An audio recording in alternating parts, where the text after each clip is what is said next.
Et yo les gens, c'est Jean, on se retrouve pour la review de l'épisode 31 de Vrain cette semaine. Un épisode extrêmement dur. Je ne sais pas comment je vais faire pour le commenter sans pleurer quelque part. Si vous avez vu l'épisode et que vous connaissez, vous connaissez mes reviews, vous savez que cet épisode a été très très dur pour moi. Et c'est assez fou et je ne pensais pas que ça allait arriver, en tout cas pas aussi vite, et pourtant je l'ai call comme on dit dans le milieu, c'est-à-dire que c'était téléphoné et je l'avais prédit il y a de cela une semaine malheureusement. Donc je n'aurais pas dû, voilà, ça me retombe sur la gueule, je n'y peux rien, c'est de ma faute, et voilà, qu'est-ce que vous voulez que je vous dise, on va devoir en parler, mais à cœur très serré.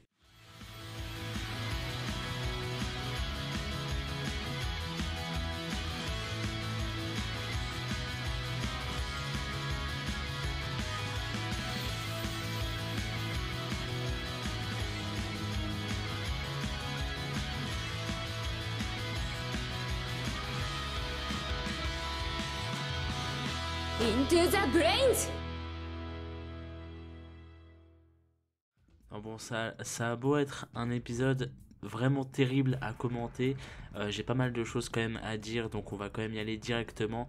Et pour ceux qui n'auraient pas encore vu l'épisode, je vais pas spoiler tout de suite, mais bon, voilà, vous allez très vite comprendre, ou vous comprenez sûrement déjà, je ne sais pas. Je sais pas qu'est-ce que je mettrai comme titre, comme description, tout ça et tout, donc peut-être que ça spoilera à moitié, j'en sais rien du tout, mais bon, voilà, donc... C'est le duel Revolver contre Emma, enfin contre Ghost Girl, c'est la même chose, vous le savez. Et donc c'est un duel qui était vraiment cool, sincèrement c'est un très bon duel, c'était vraiment un duel vraiment cool, encore une fois c'était très sympa. Et avec pas mal de surprises, mine de rien j'étais pas mal surpris de ce duel, je dois l'avouer, et c'est tant mieux en fait, voilà, c'est tant mieux. Même si la surprise de fin je m'en serais bien passé, vous vous en doutez, mais bon, on va éviter de trop traîner parce que j'ai pas mal de choses à dire après. Donc dans l'épisode je vais un peu détailler le duel parce qu'il n'y a que ça, donc j'ai pas trop le choix. Donc on commence avec le tour de Revolver, puisque Emma avait fait son tour la semaine dernière.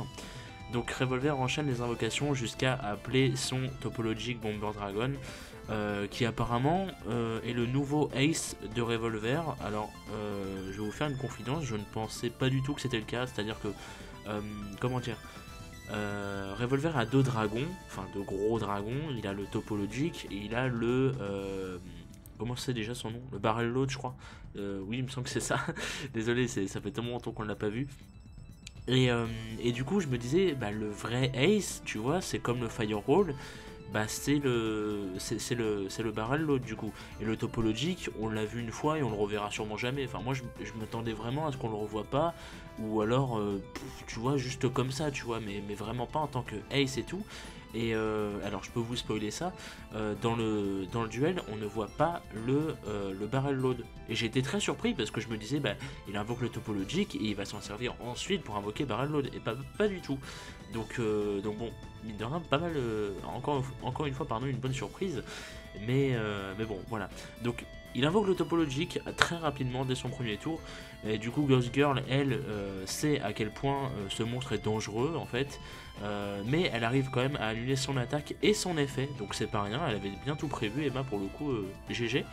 Et en fait, durant son tour ensuite à Emma, elle enchaîne elle aussi les invocations et les combos en fait, et elle fait un combo qui permet de retourner topologique dans l'extra deck de Revolver. Donc c'est très très fort, et c'est très utile, hein, surtout pour elle. Et donc elle se retrouve du coup avec deux links sur son terrain, parce qu'elle a fait deux links, donc c'est pas mal. Ça veut dire qu'on a un nouveau link pour Emma, qui encore une fois j'ai un peu de mal avec le design, mais en même temps je trouve l'idée stylée en fait. C'est ça que je me suis rendu compte de ça pendant le duel, parce que la dernière fois qu'on avait vu Emma affronter Playmaker, je vous avais dit que son deck j'avais un peu de mal et j'arrivais pas trop à savoir exactement pourquoi. Et là maintenant je sais pourquoi, c'est à dire que en fait, j'aime bien l'idée que ce soit des... Parce qu'en fait, c'est des espèces d'animaux, de créatures et tout, mais version à moitié mecha.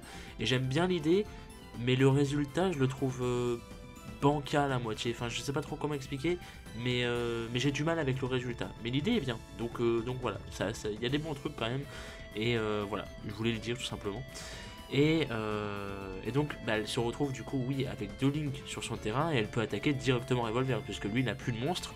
ce qui lui permet du coup d'activer son effet après les dommages, enfin l'effet de son nouveau Link à Emma, qui en fait permet de ramener un Link sur son terrain depuis l'un des 2 cimetières. Et ça c'est très fort, c'est-à-dire que si ce Link là sort et qu'il aura ce même effet, je pense que, alors je sais pas s'il sera joué, mais en tout cas il a très bon effet, donc il y a moyen qu'il soit pas mal utilisé je pense, et c'est très legit parce que c'est quand même assez balèze, faut se le dire. Et donc elle ramène le Twin Triangle Dragon, je crois que c'est ça le nom du monstre de Revolver, parce qu'il l'avait invoqué avant d'invoquer le Topologic, et du coup elle se retrouve, Emma elle se retrouve avec 3 Links tout simplement, et elle utilise l'un des 2 restants en fait pour attaquer du coup Revolver, qui passe du coup à 400 points de vie. Et en fait lors de sa dernière attaque, là où Emma allait gagner, Revolver active une carte face cachée qu'il avait posée depuis le début, en counter, en scred et tout comme ça, mais quand il l'active en fait il dit quelque chose d'assez spécial, il dit un truc du style ressent toute la force des Anoui et tout, et en fait sa carte face cachée on ne la voit pas, et elle libère une énorme énergie, une énorme quantité d'énergie assez phénoménale, et en fait elle détruit tous les monstres de Ghost Girl. Du coup, est-ce que c'est une force miroir? Est-ce que c'est autre chose? Je pense que c'est autre chose, c'est pas du tout une force miroir parce que sinon ça aurait servi à rien qu'il nous la cache, littéralement. Et alors j'y reviendrai plus tard, parce que il y a une scène à la fin qui en parle. Et du coup, Playmaker arrive devant la zone du duel, en fait, là où il y a Ghost Girl et Revolver du coup. Il s'est débarrassé du monstre, en fait, si vous voulez, l'explosion, l'énorme quantité d'énergie a créé une espèce d'explosion à cause de la carte de Revolver, et du coup ça a fait trembler tout Link Vrains, et ça a créé une espèce de fissure, ce qui a fait que ça a détruit le monstre qui coursait Playmaker, et en même temps ça a ouvert un passage qui fait que Playmaker peut directement rejoindre la zone du duel, mais il peut pas traverser les grilles. Vous savez que Revolver avait mis des grilles pour pas justement que Emma s'échappe, et du coup là Playmaker est de l'autre côté, donc tout ce qu'il peut faire c'est regarder le duel évidemment. Et donc Playmaker découvre le duel en question, et du coup Ghost Girl se demande pourquoi Revolver en fait n'a pas activé son piège plus tôt, mais en fait elle se rend compte que du coup il avait tout prévu, parce que maintenant il lui reste moins de 1000 points de vie, du coup il peut activer son skill. Voilà, donc il avait tout prévu, et elle ne s'en est pas rendu compte en fait, donc elle se trouve assez conne, et Revolver ne va pas y aller de main morte non plus, parce qu'il va lui dire que c'est une chasseuse de 3ème zone, pour ne pas s'être rendu compte de ça depuis le début. Elle est totalement conne, elle fait honte à son métier et tout. Sur le coup moi j'étais là en mode du coup tu vas respecter ma main s'il te plaît, parce que bon t'as beau être un daron, s'il te plaît calme-toi. Et mais bon, il en a rien à foutre de moi je crois, Revolver. Et du coup oui, le problème c'est que, et ça j'ai trouvé ça assez intelligent quand même, mine de rien de la part d'Emma, c'est que elle ne peut pas le nier en fait, pour le coup qu'elle a mal intuité, elle ne peut pas le nier, mais elle active son skill en fait. Donc là, moment de jugeote, parce que on rappelle le skill d'Emma, c'est qu'elle peut redonner des points de vie aux 2 joueurs selon l'attaque du monstre qu'elle pioche en premier, c'est-à-dire qu'elle pioche des cartes dans son deck, et le premier monstre qu'elle a, les points d'attaque seront additionnés au point de vie des joueurs. Donc c'est pour ça qu'elle essaie de faire pencher la balance, pour que du coup il faut qu'elle ait un monstre de plus de 600 points pour que Revolver ne puisse plus activer Storm Access au prochain tour. Et le problème c'est que le seul monstre qu'elle pioche, évidemment il a 0 point d'attaque. Voilà, donc comment se faire baiser en beauté. Merci Emma, pas de chance. Et donc c'est terrible, parce que tu te dis d'accord, donc elle a activé son skill pour littéralement que dalle. Donc c'est terrible, et c'est un bon côté n'empêche, parce que c'est là que tu te rends compte que les skills ne sont pas, tous cheatés, parce que le skill, excusez-moi, de Revolver et de Playmaker sont assez balèzes quand même. Et par exemple le skill d'Emma là, on voit, il est très bancal, il est très c'est vraiment sur la luck, et quand ça veut pas quoi, tu vois. Donc bon, c'est au tour de Revolver du coup, qui active un effet depuis le cimetière afin de ramener un monstre, première fois, parce qu'il va l'activer plusieurs fois. Et donc il enchaîne à nouveau les invocations, encore une fois c'est tout le temps ça dans Ruins, de toute façon vous avez l'habitude, puis il active le Storm Access, le fameux skill, et en fait il assemble ses monstres pour invoquer son tout nouveau Link, nommé Topologic Trisbanea, je sais pas comment, oui Baena, voilà, Trisbanea apparemment, Trisbaena. Je sais pas si on peut dire comme ça. Bon, on va dire qu'il y a plusieurs prononciations, pardon. Excusez-moi si c'est pas la bonne. Et donc, en fait, en plus de ça, grâce à un effet, depuis le cimetière, il ramène un autre monstre, ce qui active l'effet de Trisbaena. D'ailleurs, Trisbaena, que j'ai pas dit, mais je trouve le design du monstre totalement craqué. Le monstre est trop stylé, c'est assez ouf. Genre, je trouvais le Firewall et le Barrel-Low, je les trouvais ultra stylés en termes de design. Mais Trisbaena leur met 1000-0, c'est violent. Elle est trop classe. Enfin, je trouve le monstre trop stylé. C'est un espèce de... Je sais pas, je trouve que c'est un design qui irait bien en plus pour un Pokémon. Je sais pas, voilà, mais je trouve que ça irait vachement bien et putain, il est trop classe. Donc voilà, je suis content que si c'est un nouveau main, enfin si c'est un nouveau Ace, pardon, parce qu'on parle de monstre, donc Ace, de Revolver, je suis content que, enfin si c'en est un, je suis content que ce soit lui parce qu'il est trop stylé. Et donc du coup, voilà. Et en fait, oui, ça active l'effet de Trisbaena, le fait qu'il ait ramené un autre monstre, parce qu'en fait, vu que le monstre est attaché à cause des links marqueurs, là, tout ça, et à cause qu'il est attaché à Trisbaena, du coup, il peut bannir son propre monstre pour bannir également toutes les cartes magiques et pièges que Ghost Girl possède. Et le problème, c'est que Emma, elle avait 3 cartes magiques et pièges, elle avait son terrain rempli. Alors certains diront que c'était assez con de sa part, mais en fait c'est normal et ça se voit dans le duel, c'est parce que elle avait vraiment pour but de contrer tout ce que Revolver pouvait faire avec des attaques ou avec quoi que ce soit et tout, tu vois. Donc bah elle mettait maximum de pièges, donc elle en a mis 3, tu vois, juste pour se protéger. Et j'ai trouvé ça vachement intelligent et j'ai trouvé ça tout autant intelligent le fait que ça se retourne contre elle en fait. C'est vachement bien écrit l'effet de Trisbaena et tout, enfin, c'est classe, c'est pas mal, ça, comment dire, ça fait genre ouais t'as tout prévu, le problème c'est que bah, ça se retourne contre toi. Et j'aime bien cette idée là, donc voilà. Et du coup bah, ça lui fait perdre 1500 puisque les 3 en fait sont bannis. Et oui pardon, j'avais oublié de le préciser je crois, mais elle perdra du coup 500 points de vie pour chacune des cartes qu'elle possède qui a été bannie. Et vu qu'elle en a 3, elle perd 1500, donc elle n'avait pas perdu de points de vie, donc elle passe direct à 2500. Le problème c'est que Revolver n'a plus qu'à attaquer directement. Et Trisbaena à 2500 points d'attaque évidemment, donc le duel est fini et Ghost Girl perd le duel. Et le problème c'est qu'à partir de là c'est assez terrible, et à partir de là j'étais pas bien parce que Ghost Girl tombe pile devant Playmaker, c'est-à-dire devant la zone, si vous voulez, il n'y a que la grille qui les sépare en gros. Elle tombe pile devant Playmaker qui lui est bloqué du coup par les fameuses grilles. Mais elle promet en même temps de l'aider en fait. Enfin, non, il promet pardon de l'aider. Il est là en mode ne t'inquiète pas, une fois que j'arrive à enlever ces putains de grilles, je vais te sauver et tout. Et c'est assez étonnant, n'empêche, de la part de Playmaker, parce que je me disais waouh, d'habitude tu te comment dire, tu t'attaches à personne et tout, et là, t'avais l'impression que c'était limite sa sœur et tout qui se faisait, je sais pas, qui se faisait battre et tout devant son pire ennemi. Comment dire. J'ai trouvé, d'habitude tu vois, on voit tout le temps Yusaku, Playmaker, on le voit très froid et tout, très distant avec les gens, et avec Ghost Girl il n'y a jamais ça. Et j'aime beaucoup cette relation, attention, hein, ne vous y trompez pas, mais du coup ça me surprit parce que je me disais ouais c'est quand même un petit peu, peut-être un petit peu exagéré, mais bon pourquoi pas. Et par contre Ghost Girl elle a très bien joué, parce que elle dit que du coup on s'en fout maintenant de son sort, ça n'a plus d'importance et tout, c'est fini. Ce qui est important c'est que les données qu'elle a pu récupérer, Playmaker les garde et arrive à les transmettre, c'est ça qui est important. Et donc Emma lui donne un dernier avertissement, celui en fait que Revolver possède une carte absolument terrifiante, et là elle se fait dématérialiser devant Playmaker, et je vous cache pas que j'avais la petite larme à l'œil à ce moment là, parce que putain, vous tuez ma main à l'épisode 30, les gars, bordel! Comment est-ce que il y a un mois on pouvait avoir un épisode sur Naoki qui est développé et un mois plus tard on a ma main qui meurt? Vous voulez que je me casse? Mais vraiment, vous voulez, je vous défends. À chaque fois qu'il y a un épisode récap, à chaque fois je vous défends, je suis là à dire oui mais c'est pas de votre faute et tout. Mais là si vous enchaînez Naoki qui a des épisodes et Emma qui meurt, vous cherchez à ce que je vous démolisse. Il y a un moment où il y a des tacles qui vont partir, messieurs de la production.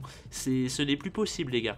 Donc, j'étais là en mode, mais non, mais faites pas ça. Et le pire, c'est que je le savais. Et dans la vidéo, je crois que c'est la vidéo spoiler ou la vidéo de la semaine dernière, je sais plus, avec Arnaud, peut-être la partie à vie, je ne sais plus. Je dois bien vous avouer, excusez-moi. Mais Mais je l'avais dit, j'avais dit putain ils ont pas intérêt à tuer Emma, et je l'avais dit juste parce que je le sentais. Et en fait je me suis rendu compte que j'étais le seul à avoir, comment dire, euh, à avoir prédit ça en fait. Et sur le coup tu vois je me disais juste que bah il y a moyen, parce que Emma c'est pas une random, tu vois, c'est quelqu'un qui est vraiment dangereuse pour Revolver, pour les Anoui et tout. Pas par rapport à ses duels, etc.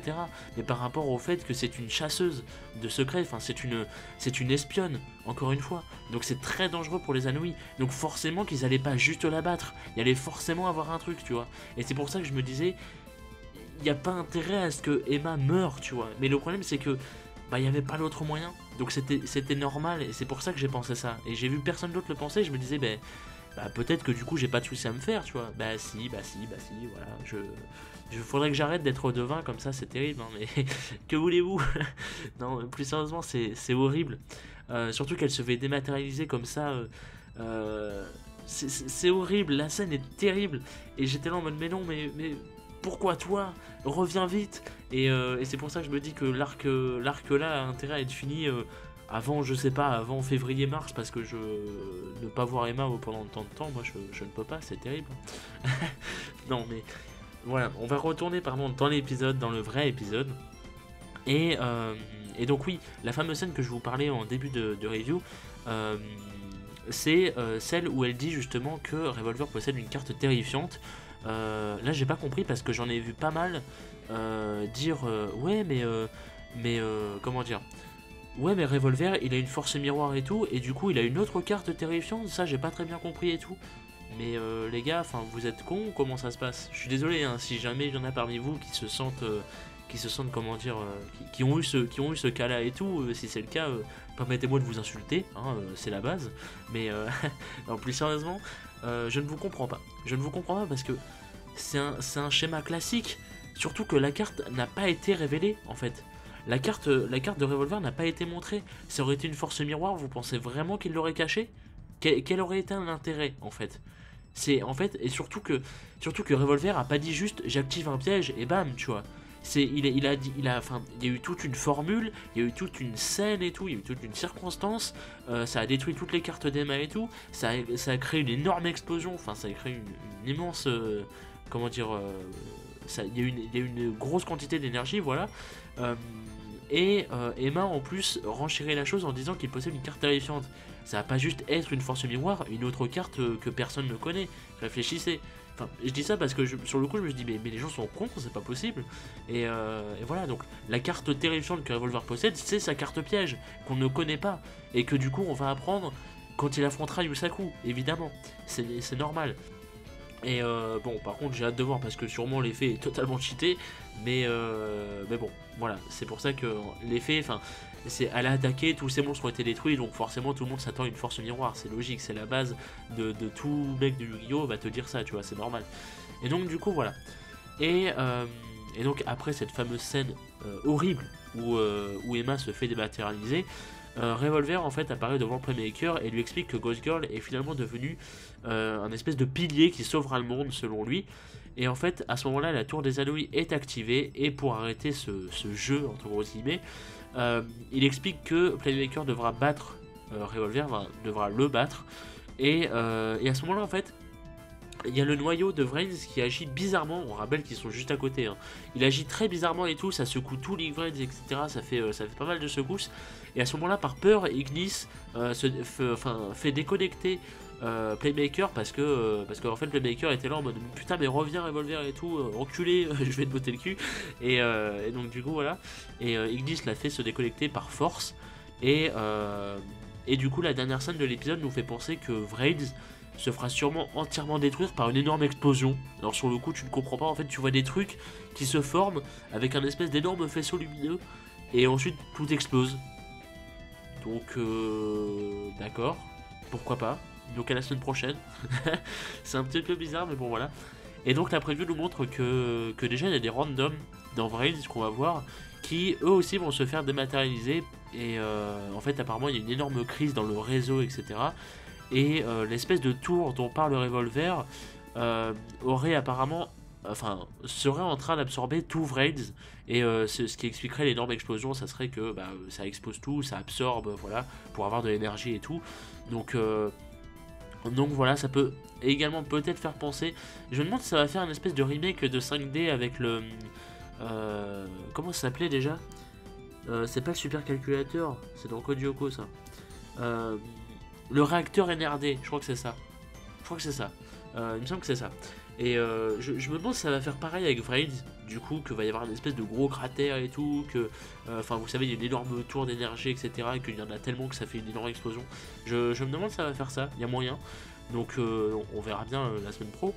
Mais du coup, il y a l'énorme crise, oui, dans Vraids, et on voit que Kitamura va apparemment agir, parce qu'il y a pas mal de plans sur lui dans la preview, et du coup, enfin, sur ces plans, tu te dis, ok, Kitamura, là, il est vraiment. Enfin, il a l'air vraiment vénère, il a l'air décidé à agir, donc pourquoi pas. Et Kusanagi explique qu'apparemment il n'aurait que 6 heures pour arrêter Revolver. Donc bon, on sait très bien comment ça va se passer, ça va être 6 heures transformées en 3 mois. Et évidemment, 1 heure par mois, hein, c'est bien connu. Enfin, 2 heures par mois en l'occurrence. Mais bon, voilà, vous m'avez compris. J'espère juste que oui, ça va pas faire comme genre Shippuden, qui la guerre, enfin la 4ème Grande Guerre Ninja a duré une journée pour 3 ans, littéralement, donc c'était assez terrible. Mais bon, là on sait, c'est un cas typique de shonen et tout. Même, enfin, surtout qu'on serait assez hypocrite de dire que oui, 6 heures ça passe en 3 mois et tout, sachant que je vous rappelle que Arc 5 c'est une semaine qui se déroule en 3 ans. Donc bon, voilà, on est assez hypocrite si jamais on pense ça. Mais bon. Et donc dernière chose que je voulais dire, parce que c'est fini pour la preview, c'est que ce duel m'a personnellement beaucoup fait penser à GX. Et ça c'est très très bien pour moi. C'est très très bien, mais c'est pour plusieurs raisons, je vais vous expliquer. La première raison, c'est Emma qui veut tout planifier. Ça m'a beaucoup fait penser à certains persos dans GX, genre Bastien ou même Asuka qui pareil dans certains duels veut tout planifier et tout. Alors il n'y a pas que dans GX qu'il y a ça, bien évidemment, mais je sais pas, ça m'a fait penser à GX, un peu tout le reste aussi, dans le sens où Emma qui cherche absolument, par exemple, à bloquer le topologique, puis ensuite elle couvre ses arrières avec toutes les cartes pièges qu'elle peut pour les attaques et tout, même si au final ça se retourne contre elle, vous avez bien vu, mais voilà, je pense que vous avez compris, ça me fait beaucoup penser, il y a Alexia qui joue comme ça, je crois, contre Chad dans la saison 2, avant qu'elle devienne une membre de la Société Lumière. Il y a Bastien aussi, je crois, qui joue comme ça, pareil contre Chad. Enfin, même Bastien en général joue assez souvent comme ça et tout. Bastien il est très balèze. Et surtout la carte de Revolver, la fameuse carte là où ça provoque une énorme explosion d'énergie, etc. Je sais pas pour vous, mais ça m'a fait énormément penser à Plasma. La fois où on nous a montré Plasma dans GX. Au début, on ne savait pas ce que c'était. Et c'est le docteur D qui la joue, il me semble, dans un espèce de duel professionnel qui est retransmis à la télé et tout. Et tu vois juste que le mec est en PLS et tout, il t'invoque Plasma et tout explose. Et ça m'a trop fait penser à ça. Je me suis dit, waouh, mais enfin, je pense pas que c'était voulu, mais c'est moi qui ai pensé à ça. Du coup, voilà, je me disais, bah, il faut que je le dise, pourquoi pas, ça peut être intéressant. Et voilà. Du coup, voilà, je voulais le dire. Et puis, bah, merci à vous d'avoir suivi. C'était un épisode absolument terrible. Ce qui me fait chier en fait, c'est que Naoki ne va pas mourir, tu vois. C'est-à-dire que là, on a ma main qui meurt, mais on n'a pas le pire perso qui va mourir. Non, faut que j'arrête de dire ça en vrai, parce que après je vais inciter à la haine et tout. Mais plus sérieusement, je me demande du coup si d'autres persos vont mourir. Parce que on n'est pas du tout à l'abri, hein. Même à mon avis, il y a de fortes chances que Go et peut-être Aoi meurent d'ici la fin aussi. Bien évidemment, ils vont tous revenir après l'arc, hein, ne vous inquiétez pas, c'est normal. Il y aura même Faust, etc. Il y aura même Vaira et tout. Vous inquiétez pas, ils vont tous revenir, c'est obligatoire. Mais du coup, il y a moyen. Il y a moyen qu'il y ait d'autres morts. Et bon, on verra ça dans les prochaines semaines de toute façon. Donc dites-moi ce que vous en avez pensé. Et puis bah on repose en paix ma petite Emma, hein, c'est tout. On espère la revoir au plus vite et puis voilà. Donc merci à vous, rendez-vous la semaine prochaine et des bisous.